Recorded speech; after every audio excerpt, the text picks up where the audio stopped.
नमस्कार दोस्तों, आज का टॉपिक हमारा है एंडोट्रेकियल ट्यूब। जो आपका एंडोट्रेकियल ट्यूब होता है वो मेनली स्किल बेस्ड आपका एक प्रोसीजर है। ठीक, तो स्किल बेस्ड आपका जो एक प्रोसीजर है आखिर हम ये लगभग कब करते हैं, तो इसका हम सबसे पहले ये जान लेते हैं इसका इंडिकेशन कब, आखिर हमें कब डालनी जरूरी है। ठीक है, तो आखिर हम कब डालते हैं तो इसका इंडिकेशन आखिर कब होता है तो हम ये जान लेते हैं। तो सबसे पहले इसका इंडिकेशन आप हेडिंग डाल सकते हैं। सबसे पहला होता है कि आप इसमें क्या करते हैं, एयरवे को की पेटेंसी आप बनाए रखने के लिए। ठीक है, दूसरा आप ये तरीके से सकते हैं, ये कह सकते हैं कि अगर पेशेंट इमरजेंसी कंडीशन में और वो गैस्पिंग कंडीशन में और बाय द वे वो उसके मुंह से सिक्रीशंस आ रहे हैं तो वो हो सकता है मे बी कि एस्पिरेट कर जाए, तो उस एस्पिरेशन को बचाने के लिए भी आप एक तरीके से ईटी का प्रयोग कर सकते हैं। तो आप लिख सकते हैं प्रोटेक्ट द एयरवे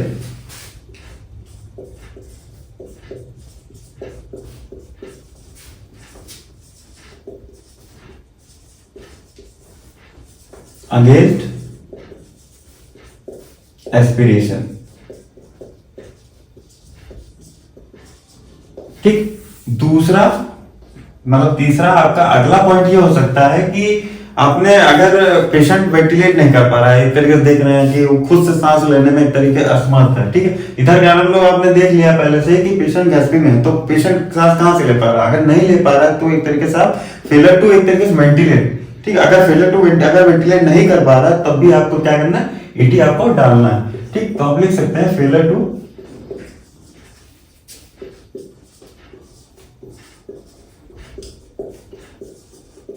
ठीक। तो तीसरा कारण ये होगा कि हम वेंटिलेट करने के लिए हम पेशेंट को क्या करना है, ईटी आप उसको डालना है। ठीक है, अगला हो सकता है कि अगर वो ऑक्सीजनेटेड नहीं हो पा रहा है, कि कैसे भी करके आप नॉर्मल ऑक्सीजन दे रहे हैं बट वो मेनली मेंटेन हमारा सैचुरेशन नहीं कर पा रहा है या फिर ऑक्सीजनेटेड नहीं हो पा रहा, तो उसको लास्ट ऑप्शन हमारा ये रहता है कि ऑक्सीजनेट करने के लिए आप डायरेक्ट उसको वेंटिलेट कर सकते हैं।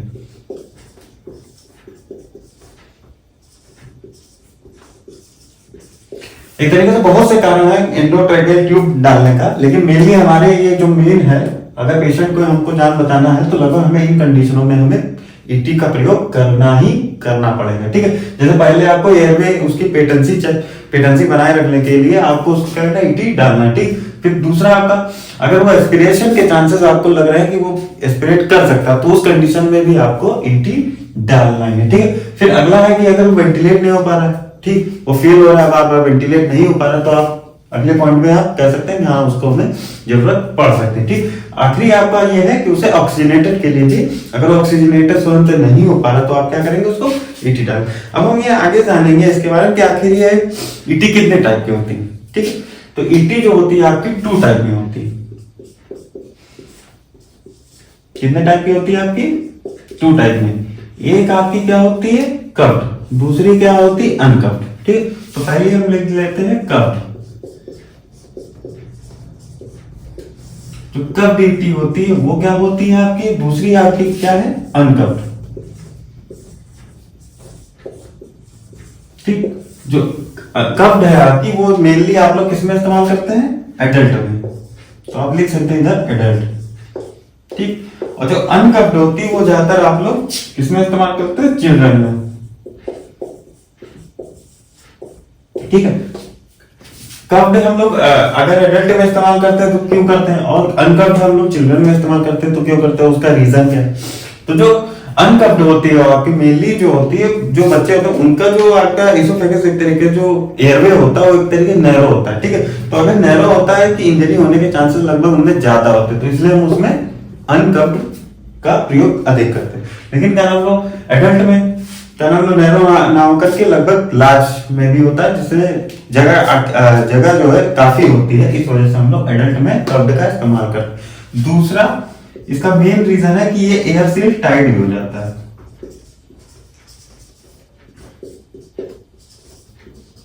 ठीक, ये आपका पहला पॉइंट हो गया। कप्ड ईटी का प्रयोग करने का पहला काम है एयर लीकेज से भी बचता है। ठीक, और जो एयर सील्ड आपका लीकेज से बचाने के लिए हम लोग 5 से 10 ml तक उसमें एयर पुश करते हैं। ठीक, जिसकी क्या नाम है जो एक तरीके से प्रेशर उसमें जो रहेगा वो 30 mm ऑफ Hg, ठीक, नहीं 30 सेंटीमीटर H2O में होनी चाहिए, ठीक है। ये एक चीज का इसका प्रेशर होना चाहिए। और इसमें जो अगला होता है आपका जो 20 से 25 mm ऑफ Hg इसमें होना चाहिए, 20 से 25 mm ऑफ Hg भी प्रेशर इसका होना चाहिए, ठीक है। इस चीज का खास ख्याल रहे, ठीक। तो इसकी जो कर्व्ड ईटी जो होती है वो कैसी होती है आपकी, आप लोगों ने देखे होंगे अक्सर,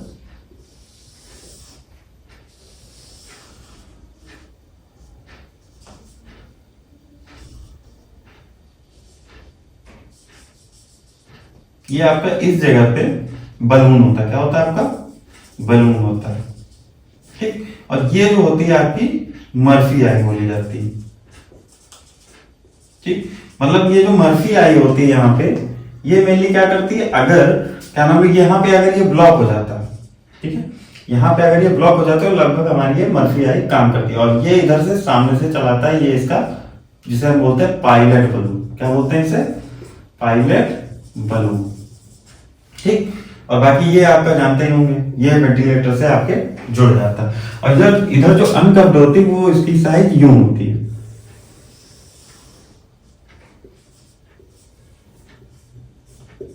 ठीक। इसमें कोई भी किसी प्रकार का बलून नहीं होता, ठीक है। इसमें आप देख सकते हैं कि इसमें कोई भी बलून नहीं है यहाँ पे, ठीक है, यहाँ पे कोई बलून नहीं। बट यहाँ पे अगर कप्ड है तो ये कप्ड आपका यहाँ होता है, जो कि बलून होता है, जो कि इसोफेगस में आपका एक एयर सील टाइट तैयार करता है, ठीक है। एक प्रकार से एयर लीकेज से बचाता है इसे, ठीक। और उसमें हम क्या करते हैं, 5 to 10 ml एयर पुश करते हैं, और उसका प्रेशर कितना होता है, 30 सेंटीमीटर H2O, या फिर उसका जो प्रेशर आप मापेंगे 20 से 25 mm ऑफ Hg। फिर अगला चीज ये आ जाता है इसमें, आखिर जो इसका प्रेशर है, जो नापने वाली जो आपकी डिवाइस है, ठीक है, लिख सकते हैं आप, इसकी डिवाइस का नाम क्या है, ठीक। इसकी डिवाइस का नाम है हैंड एल्ड्रोमीटर, ठीक। ये जो डिवाइस होती है इससे हम इसका प्रेशर मापते हैं, ठीक। अगर आपसे कोई पूछ देता है कि अगर इसका प्रेशर अगर चेक करना है तो हम आखिर किससे करेंगे, तो आप ये जवाब दे सकते हैं, हैंड एल्ड्रोमीटर से हम इसका प्रेशर चेक कर सकते हैं, ठीक है। अब दूसरा ये हो जाता है कि अगर हमें किसी में अगर लगाना है, ठीक, एडेल्टर, तो आखिर किस नंबर के लगानी है, ठीक। तो इसमें हम एक फॉर्मूले का प्रयोग करते हैं। वो फॉर्मूला आपका क्या है, आपका आप जानते हुए होंगे, उसका नाम है एज, जो कि ईयर में होगी, और इधर नीचे 4 प्लस 4.5, ठीक। इस फॉर्मूले का आप प्रयोग कर करके कप्ड ईटी का निकाल सकते हैं आराम से कि इस नंबर की ईटी पेशेंट में लगाई जा सकती है, ठीक है। दूसरा, इधर जो अनकप्ड है, जो कि बच्चों में ज्यादातर इस्तेमाल करते हैं, वो हम इसमें कौन सा फॉर्मूला लगता है, इसमें भी वही चीज करते हैं, एज जो कि ईयर में होगी आपकी, प्लस 3.5/3, ठीक है। तो इन फॉर्मूलों से हम किस पेशेंट में आखिर कितने नंबर की ईटी लगनी है वो हम आराम से निकाल करके पेशेंट में लगा सकते हैं, ठीक है। अब हम इसके साइजों के बारे में जानेंगे, क्या जानेंगे, इसके साइजों के बारे में। लगभग हम लोग जान गए एंडोट्रेकियल ट्यूब जो होती है वो किस लिए लगाते हैं हम लोग, सबसे पहले एयरवे पेटेंसी के लिए लगाते हैं, ठीक है। अगला क्या करते हैं, अगर एस्पिरेशन के चांसेस हैं तो हम उसमें लगाते हैं, ठीक। दूसरा, हम पेशेंट को वेंटिलेट के लिए लगाते हैं। तीसरा, उसको ऑक्सीजनेटेड के लिए लगाते हैं, ठीक। फिर वो दो टाइप में हमारी डिवाइड होती है, पहली होती है कप्ड, दूसरी होती है अनकप्ड, ठीक। तो जो कप्ड होती है वो उसका फॉर्मूला क्या है, किस पेशेंट में कितना लगना है, और कप्ड के आखिर रीजन क्या है, ठीक। अगर हम लगा रहे हैं किसी पेशेंट को कप्ड वाली, तो आखिर क्यों लगाते हैं, वो किन किन चीजों के से बचाती है, एयर सील टाइट होती है, ठीक है, एयर लीकेज से वो बचाती है, ठीक। उसमें जो प्रेशर होता है वो कितना होता है, कितने ml होता है, ठीक। उस प्रेशर यहाँ पे बना है वो आखिर किस डिवाइस से हम लोग मापते हैं, तो उसका नाम क्या है, हैंड एल्ड्रोमीटर। और बाकी आप लोग जानेंगे इसका फॉर्मूला क्या है, ठीक। अब हम ये जानेंगे आखिर ये इसके साइज क्या क्या है, ठीक है। तो साइज भी हम धीरे धीरे करके वो भी हम आगे अच्छी तरह से जानेंगे।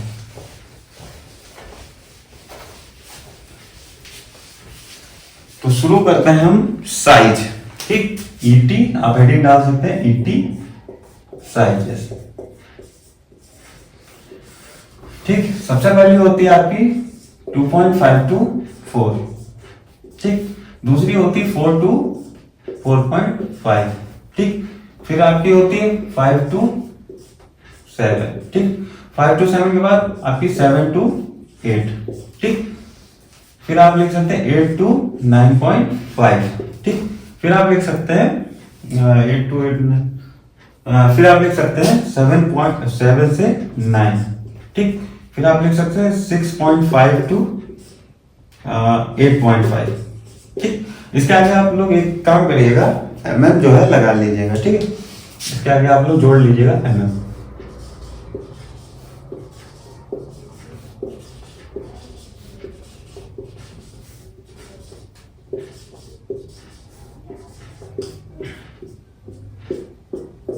ठीक। ये जो हम 2.5 to 4 mm जो लगाते हैं, ये लगाते हैं हम लोग कच्चे बच्चे में। कच्चे बच्चे का मतलब हो गया प्रीटर में, ठीक। प्रीटर बोले तो 37 वीक से पहले वाले, ठीक। और ये जो होता है ये काम लगाएंगे हम लोग टर्म वाले में, जो कि कंप्लीट 40 वीक्स के होते हैं, ठीक। फिर क्या हम लोग ये जो हम लगाते हैं, ये 10 किलो से नीचे के जितने भी होते हैं उन्हें हम लगा सकते हैं। और इधर ये जो 8 mm तक कुल वाले होते हैं वो 10 kg से अबव वालों को हम लोग यूज करते हैं, ठीक। इधर हम लोग के ये जो है 8 to 9.5 जो इस्तेमाल करते हैं वो करते हैं ज्यादातर एडल्ट में, ठीक। यहाँ आप लिख सकते हैं एडल्ट, ठीक। इधर ये जो 7 to 9 mm की ये जो लगती है वो लगती है मेल को, मेनली कॉमन, ठीक। और जो 6.5 to 8.5 इसके बीच में जो लगती है वो लगती है फीमेल को, ठीक। लगभग आपसे एक क्वेश्चन इसमें पूछ सकता है कि ऑन एन एवरेज अगर बताइए 7 से 9 mm का अगर है तो उनमें से आखिर मोस्ट कॉमन आखिर हम लोग कौन सा इस्तेमाल करते हो, तो आप नंबर लिख सकते हैं 8 mm की, सबसे ज्यादा प्रयोग होने वाली, ठीक। और फीमेल में कौन सी होती है, वो होती है आपकी 7 mm की। ये आप लिख सकते हैं कि ये मोस्ट कॉमन यूज होने वाली आपकी ईटी है, ठीक है। तो आप आराम से क्या नाम लो ये सब निकाल सकते हैं। आपको हमने फॉर्मूला भी बता दिया कि कब डीटी का कैसे अगर एडल्ट में यूज करना, तो उसके एज के अपॉन 4 करके आप उसको 4.5 करके आराम से आप निकाल सकते हैं कि कौन सी ईटी उसको लगेगी। अब हम ये जान लेते हैं कि आखिर कैसे लगाई जाती है ना।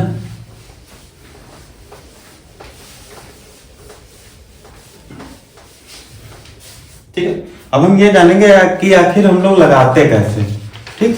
ये भी जरूरी होना है कि आखिर उसको लगाना कैसे है, ठीक।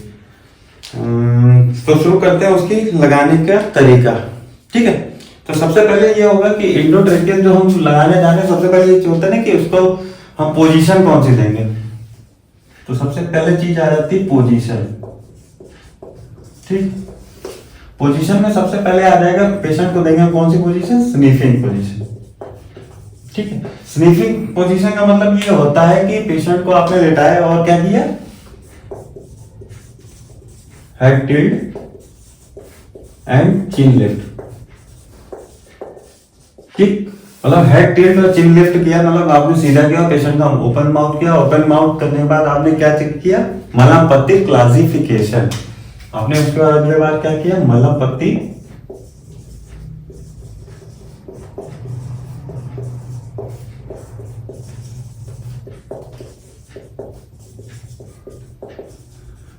मलमपट्टी क्लासिफिकेशन आपकी होती है 3 प्रकार की, ठीक है। मलमपट्टी क्लासिफिकेशन का मतलब जैसे आपने ओरल उसका ओपन किया, मुंह ओपन किया, तो उसमें क्या हुआ कि आपको क्या दिखा, युवला। युवला अगर क्या नाम लोग डायरेक्ट टच हो रहा, अगर ओपन है, अगर ऊपर है तब तो ठीक है, आपको बंद है। अगर सेकंड है तो उसका टच करा, थर्ड में आपको मतलब कुछ दिख ही नहीं रहा, ठीक। तो ये होता है मलमपट्टी क्लासिफिकेशन, आप उसको चेक कर रहे हैं, ठीक।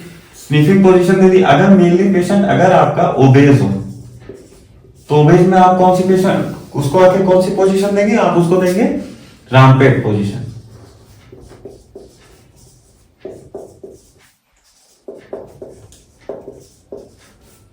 ठीक है। आप उसको क्या करेंगे, रामपेट पोजीशन आप उसको देंगे, ठीक है। रामपेट पोजीशन के बाद उस पेशेंट में क्या करेंगे, आपने क्या किया, इंसर्ट कर दिया, ठीक है। आपने क्या किया, इंसर्ट, ईटी जो है आपने क्या की, इंसर्ट की। जब आपने इसी ईटी इंसर्ट की तो हमेशा एक बात का ध्यान रखना, आप लोग 1 इंच अबव, 1 इंच अबव का मतलब 2.5 सेंटीमीटर हमेशा अबव ही होनी चाहिए। उसका रीजन क्या है, अगर ईटी 1 इंच से ऊपर नहीं होगी तो क्या होगा, आराम से इधर आप समझ सकते हैं।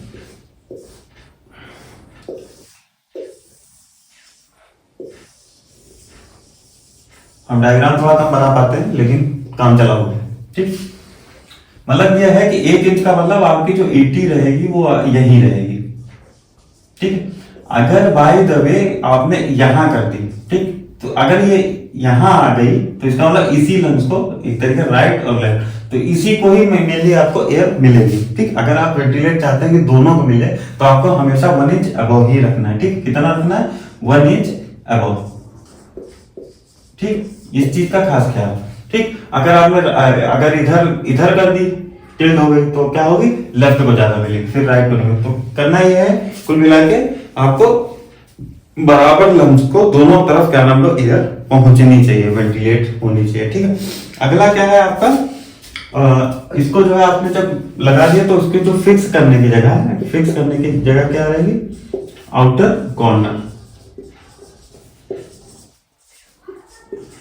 ठीक, हमेशा आउटर कॉर्नर पे उसको क्या कर देना चाहिए, फिक्स कर देना चाहिए डायनाप्लास्ट से या फिर जो भी है आपके पास संसाधन उपलब्ध, तो उसके साथ में आपको उसको फिक्स कर देना है। ठीक, और ये फिक्स करने के साथ ये भी करना है कि हम फिक्स करने के बाद ये भूल नहीं जाना है कि उसको चेंज भी करना है। ठीक है, ऐसा नहीं उसको क्या फिक्स कर दिया तो फिक्स कर दिया, उसको चेंज नहीं करना। चेंज कितने घंटे में करना है, एवरी 8 आवरली। अगर एवरी 8 आवरली आप उसको चेंज नहीं करेंगे तो हो सकता है मे बी अल्सर हो सकते हैं, तो प्रोटेक्ट बाय अल्सर।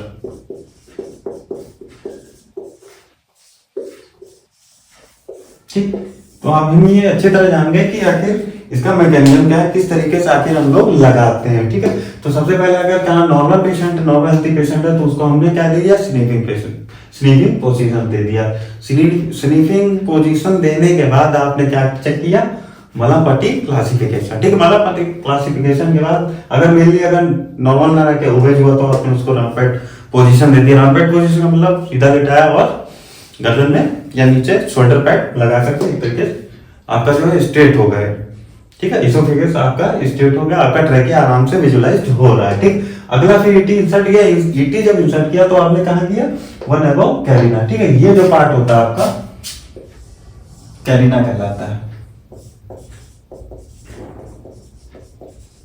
ठीक है, ये क्या होता है, कैरिना होता है। ठीक है, इस वाले पार्ट को हम लोग क्या बोलते हैं, कैरिना। ठीक है, कैरिना से कितना अबव होना चाहिए, 1 इंच अबव। ठीक है, जो भी आपकी ईटी होगी वो आपकी 1 इंच अबव होनी चाहिए। ठीक है, फिर उसके बाद हम क्या करेंगे, आउटर कॉर्नर लिप्स के जो आउटर कॉर्नर वहां पे क्या करेंगे, हम उसको फिक्स्ड कर देंगे। क्या कर देंगे, फिक्स कर देंगे। लेकिन फिक्स करने के बाद ऐसा नहीं कि भूल जाना, उसको क्या करेंगे हम लोग हमेशा 8 आवरली चेंज भी करते रहना। अगर 8 आवरली हम लोग नहीं चेक कर सकते तो 12 घंटे बाद भी हम उसको लगभग चेंज कर लेंगे। अगर नहीं करेंगे तो क्या आप बना सकते हो, जगह प्रोड्यूस हो सकता है अल्सर। ठीक है, तो अल्सर से बचाने के लिए हम लोग क्या करेंगे, चेंज करना पड़ेगा। ठीक, फिर ये होता है कि इसको जो इंसर्ट करते हैं तो क्या बोलते हैं, ठीक, और रिमूव करते हैं तो क्या बोलते हैं। ठीक, दूसरा इसको हम आखिर कितने दिनों तक रख सकते हैं, तो इसको रखने का जो है वो है 2 टाइप में। इसको जो रखने का तरीका वो है अप टू हम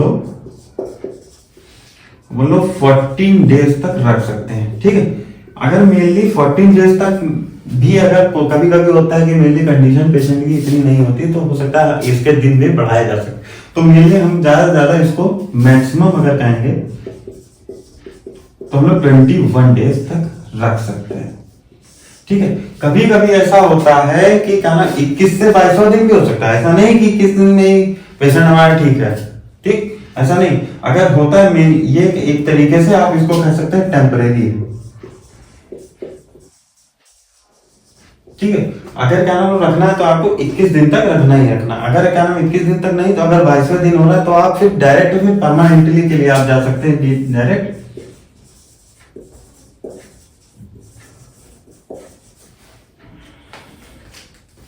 परमानेंटली के लिए आप लोग ट्रैकियोस्टोमी करेंगे। क्या करेंगे आप लोग, ठीक, ट्रैकियोस्टोमी करना है। ठीक, इस चीज का खास ख्याल। ठीक, तो हम लोग ये मैकेनिज्म आपका जान गए, पोजीशन जान गए, इंसर्ट जान गए और आप उसका फिक्सिंग जान गए। फिर आपने उसको चेंज कर लिया, फिर उसको रखते आखिर ईटी को कितने दिन तक, मिनिमम आपको 14 दिन वरना मैक्सिमम 21 दिन। अगर 22वां दिन हो रहा है तो आप क्या करेंगे, सीधे ट्रेकेओस्टमी करेंगे। ठीक है, अब हम इसके साइजों के बारे में जानेंगे, लेकिन अब इसमें हम यह जानेंगे आखिर लैरिंगोस्कोप किसमें कौन से एडल्ट में इस्तेमाल होते हैं, कौन से बच्चों में इस्तेमाल होते हैं। ठीक है, तो हम आगे ये धीरे धीरे जानेंगे। ठीक है, तो शुरू करते हैं लैरिंगोस्कोप के बारे में। अब थोड़ी जानकारी लैरिंगोस्कोप के भी बारे में हम लोग ले लेते हैं। जब इतनी जानकारी ले ली है तो लिख देते हैं लैरिंगोस्कोप।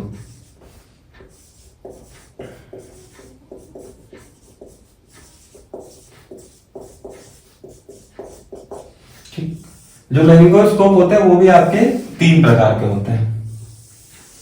ठीक, एक होता है आपका मैकिन्टॉश,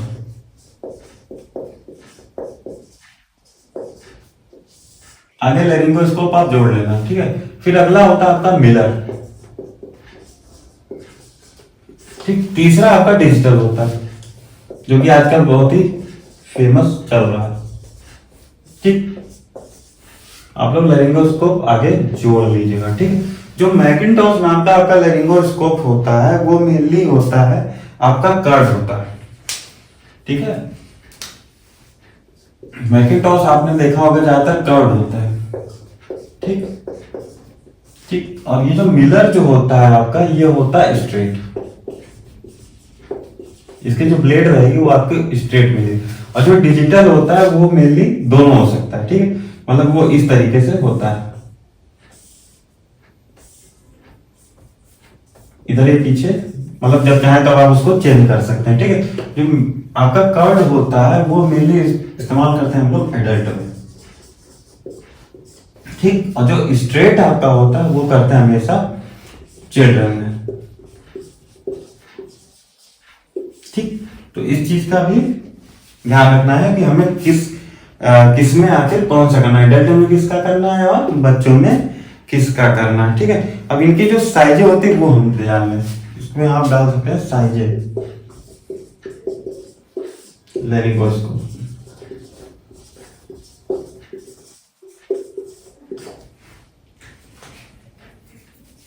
आपकी होती है 00, 0, 1, 2, 3 एंड 4। ठीक, इस तरीके से आप लिख सकते हैं। इनकी जो ब्लेड की इनकी साइजें होती हैं। ठीक, आपके 5 साइजें लगभग आती हैं। ठीक है, तो इसमें लिख सकते हैं आप ये प्रीटर्म के लिए, ये आपकी टर्म के लिए 0, फिर ये होती है आपकी जो 1 नंबर ब्लेड आता है वो आपका आता है टोडलर के लिए। ठीक है, और जो 2 नंबर आपका आता है वो आता है आपका चिल्ड्रन के लिए। ठीक, जो 3 नंबर आपका आता है वो आता है एडल्ट के लिए।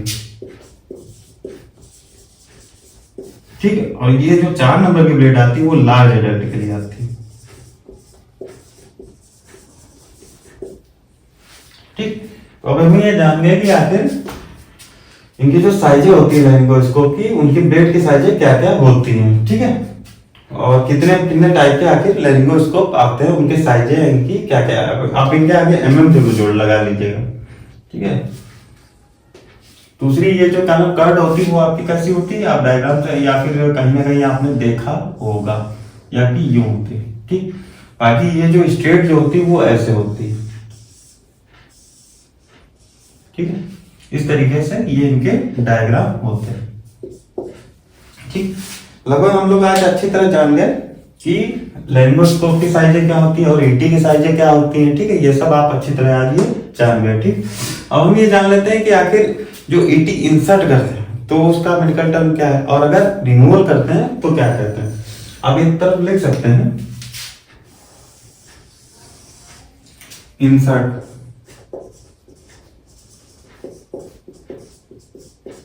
ठीक, अगर इंसर्ट करते हैं उसे बोलते हैं हम लोग इंट्यूबेशन। क्या बोलते हैं,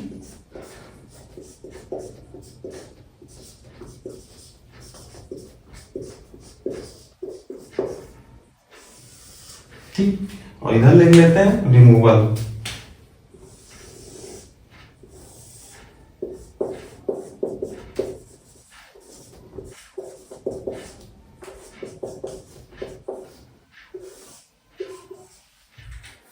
उसे बोलते हैं एक्सट्यूबेशन। क्या बोलते हैं? एक्सट्यूबेशन।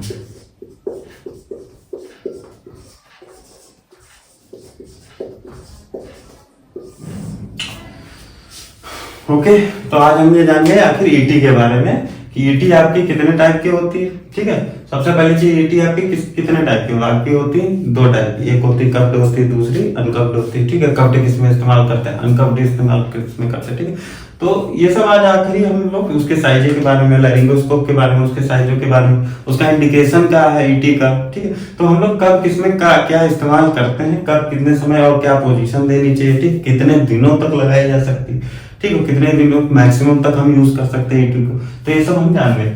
ठीक है, तो आई होप आपको ये वीडियो काफी हेल्पफुल रहेगा। ठीक, तब तक के लिए धन्यवाद।